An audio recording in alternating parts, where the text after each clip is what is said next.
Welcome to the deep dive. Today, we're diving into something you might not expect, Catalan numbers. Catalan numbers. Yeah. Yeah. They sound pretty basic, right? But buckle up because these numbers are like the Swiss Army knife of combinatorics. They really are. We've got articles and research notes ready to go, and trust me, you're going to be surprised how often these numbers pop up in unexpected places. Oh, absolutely. It's fascinating how these numbers first discovered back in the 1730s. Wow, that's a long time ago. I know, by Mingatu, a Mongolian mathematician. Okay. Show up everywhere. Really? From computer science to geometry and even robot movements. Robots. That's Yeah. pretty cool. Yeah. So before we get ahead of ourselves, let's break it down. Sure. What exactly are Catalan numbers? So at their core, Catalan numbers are a sequence of natural numbers. Okay. 1, 1, 2, 5, 14, 42, Okay. so on. All right. They grow pretty quickly, but the real magic is how they represent the number of ways to combine things while following specific rules, often involving objects defined recursively. Okay, so there's some order to this chaos. Yeah. We're not just talking about random numbers here. No, not at all. Is there a formula to calculate them? Absolutely. There are actually a few different ways to express the formula, Okay. each offering a different perspective. Mm-hmm. The most common one is Cn equals 1 over n plus 1, Good. multiplied by the binomial coefficient of 2 cal.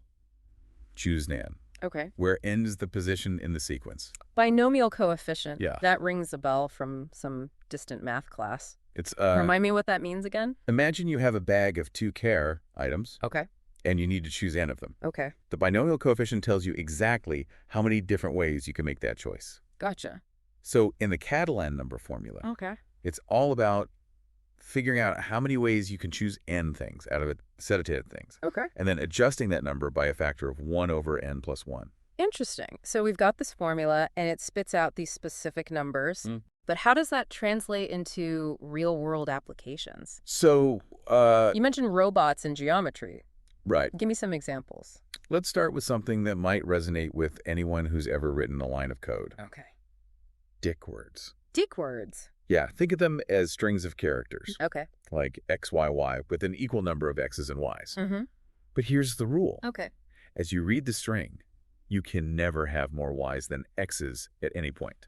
So XYY works because the number of x's is always greater than or equal to the number of y's as you move along the string. Yeah, But XYYX wouldn't be a Dyck word right. because after the second y, you have more y's than x's. That's exactly it. Okay, cool. You're a natural at this. Hey. And guess what? Right.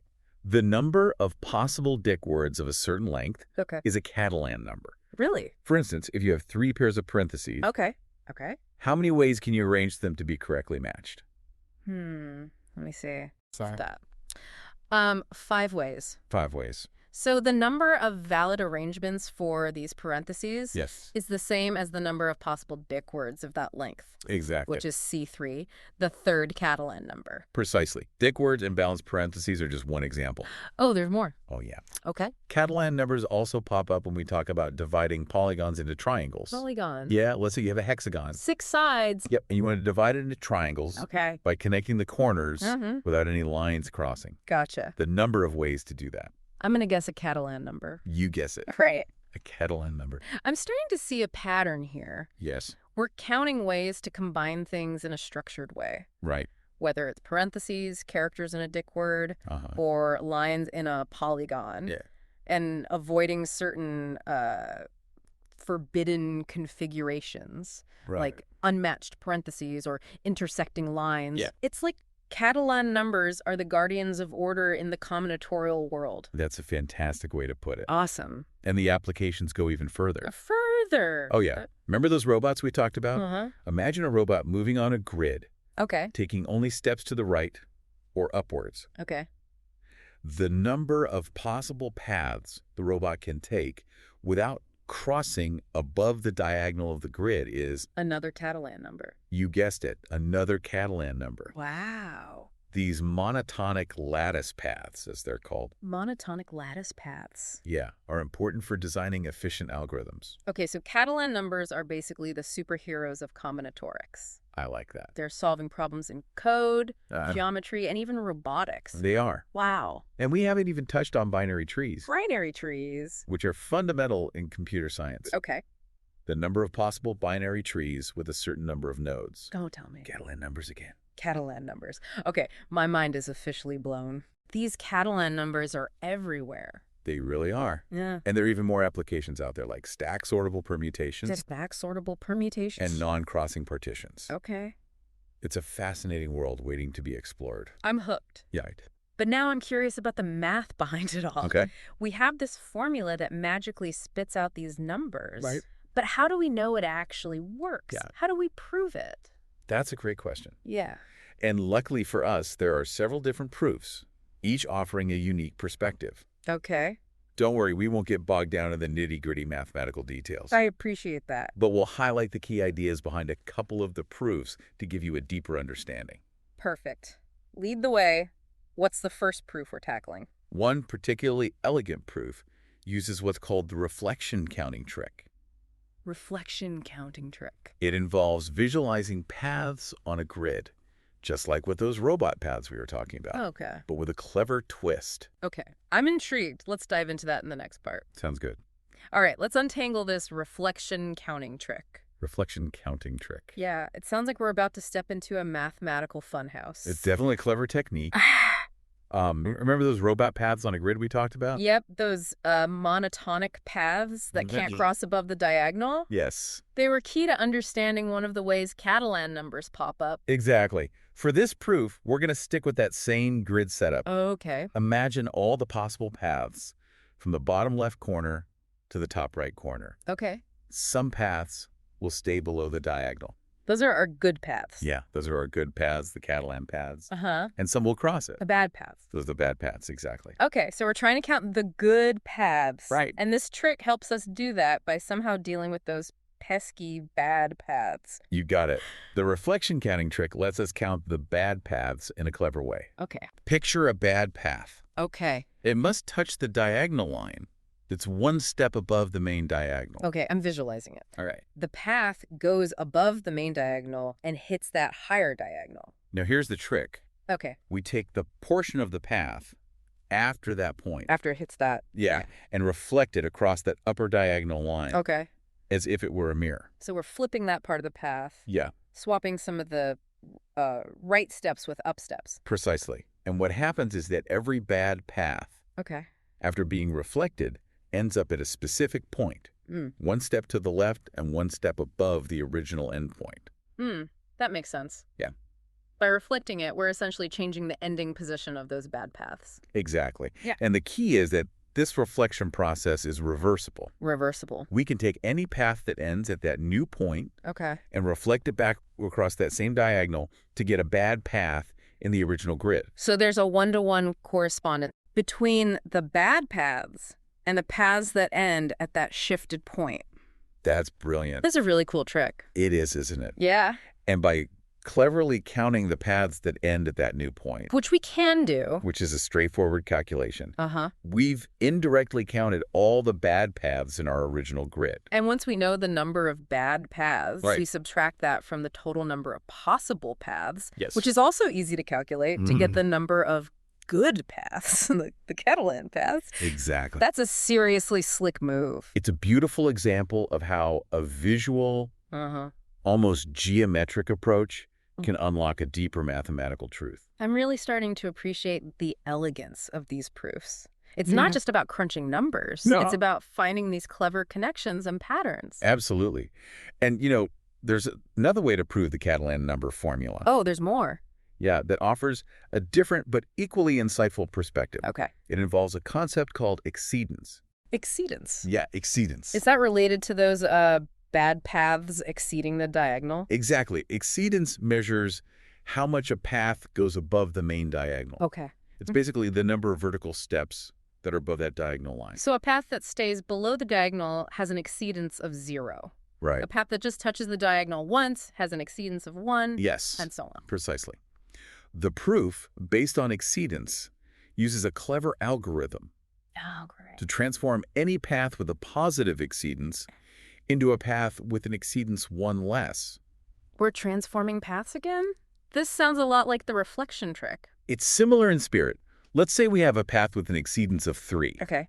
3 steps above. meaning it crosses the diagonal Yeah. and has 3 vertical steps above it. Right. The algorithm takes that path, Okay. rearranges it a bit, Okay. and boom, we get a path with an exceedance of 2. Okay. And this process works in reverse too. So just like with the reflection trick, Yeah. we're creating a one-to-one correspondence between paths with different exceedances. Exactly. This allows us to group all the paths based on their exceedance. Okay. Paths with an exceedance of 0, paths with an exceedance of 1, Yeah. and so on. Okay. And guess what? Yeah. Each of these exceedance categories Okay. has the same number of paths.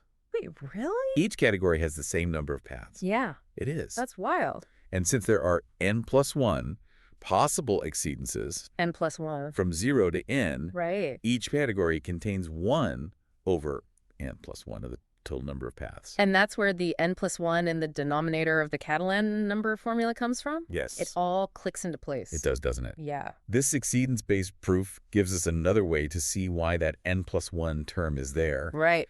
connecting it directly to the visual representation of paths on a grid. Okay, I'm really impressed with these proofs. Good. They're so much more intuitive and engaging than I expected. Yeah, It's like solving a visual puzzle rather than just crunching numbers. that's the beauty of combinatorics. Yeah. It's all about finding clever ways to count and arrange things. Yeah. And these visual proofs really bring that to life.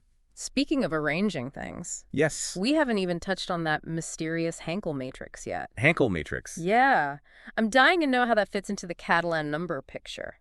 The Hankel matrix is another fascinating aspect of Catalan numbers. Okay. It's a special type of matrix where the entries are determined by a sequence. Okay. In this case, that sequence is, of course, Our beloved Catalan number. our beloved Catalan numbers. A matrix filled with Catalan numbers. Yes, That sounds intriguing. it is. What makes this Hankel matrix so special? Well, it turns out that the Hankel matrix associated with Catalan numbers Okay. has some very unique properties. Okay, like what? For instance, no matter how big or small the matrix is, its determinant is always 1. The determinant is always 1. That sounds almost too simple to be true. I know, right? Yeah. But it's a fact. And this seemingly simple property, Okay. combined with another unique feature of the Catalan-Hankel matrix, actually defines the Catalan numbers in a unique way. Hold on. So we could actually define Catalan numbers based on this special Hankel matrix. Yes, That's a whole new perspective. it is. It's a fascinating example of how different areas of mathematics, Like what? like sequences, combinatorics, and linear algebra, Uh-huh. can intertwine and reveal these unexpected connections. Well, the Hankel matrix is officially going on my list of things to explore further. It's definitely worth digging into. All right. And speaking of further exploration, remember those super Catalan numbers Super Catalan numbers, yeah. we briefly mentioned? Yeah. They also have connections to matrices, Matrices again? specifically a generalized version of the Hankel matrix. Super Catalan numbers and generalized Hankel matrices. Yeah, It seems like matrices are a recurring theme in this Catalan number universe. they are. And those super Catalan numbers are a whole other rabbit hole of mathematical wonder Oh, boy. waiting to be explored. I'm sensing a cliffhanger here. Looks like we need to move to part 3 to unravel the mystery of those super Catalan numbers Part 3 it is. and explore some of those other intriguing connections. All right, we've explored the depths of Catalan numbers. Yes, we have. From their surprising applications to those elegant proofs. Right. And even that mind-bending Hankel matrix. Uh-huh. But there's one last mystery we need to unravel. Yeah. Those super Catalan numbers. Super Catalan numbers are like the next level of this mathematical adventure. Okay. They're a generalization of the Catalan numbers we've been discussing, Uh-huh. adding a whole new layer of complexity and intrigue. Okay, I'm ready for the challenge. Remind me, what was that trusty formula for our regular Catalan numbers? It was Cn equals 1 over n plus 1 times the binomial coefficient of 2n choose n. Right. So how do we supercharge this formula to get those super Catalan numbers? Well, instead of just n, we introduce another parameter. So Yeah. now we have a whole family of sequences, Okay. depending on the values of both m and n. Right. It's like taking our two-dimensional grid and adding another dimension. So we're going from a line of numbers Yeah. to a whole grid of numbers. Yes. And each point on that grid represents a different super Catalan number. Precisely. That's pretty wild. It is. And while there's no single definition for all super Catalan numbers that everyone agrees on, Oh, really? yeah, there are some special cases that have been well studied. Okay. For example, if we set m to 1, I'm to 1. we actually get twice the ordinary Catalan numbers. Really? It's like seeing a familiar face in a new context. Ah, so it's a connection back to our old friends. Yeah. That makes me feel a little better about venturing into this uncharted territory. Okay, good. What happens when we explore other values of m? Well, from m equal to n, M equal to n? the super-Catalan numbers have a relatively straightforward combinatorial interpretation, meaning we can easily understand what they're counting in terms of arranging objects. So we know what they represent in that case. Yes. But I'm guessing it gets more complicated for other values of m. You guessed right. For values of like 2, 3, or 4, Okay. the combinatorial interpretations become more complex. Okay. And for a general man, Yeah. finding a clear combinatorial meaning is still an open problem in mathematics. A mathematical mystery. It is. I knew there had to be one more lurking in here. Yeah. So mathematicians are still trying to figure out what these super Catalan numbers represent in the general case. Exactly. It's a fascinating area of active research, and who knows? Yeah. Maybe one of our listeners will be the one to crack the code. Ooh, I like that. What's particularly intriguing is that, like the regular Catalan numbers, the super Catalan numbers also have connections to matrices, Matrices again. particularly a generalized version of the Hankel matrix. It seems matrices and Catalan numbers in Yeah. all their forms Yeah. just go hand in hand. It's like they're best friends. It's amazing how these seemingly simple numbers lead to such deep mathematical questions. Yeah.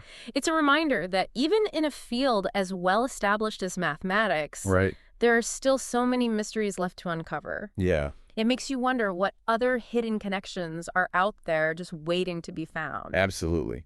And speaking of hidden connections, it's worth revisiting the historical context of Catalan numbers. Okay. Remember Minga II? The Mongolian mathematician? The Mongolian mathematician who discovered these numbers back in the 1730s. Yeah.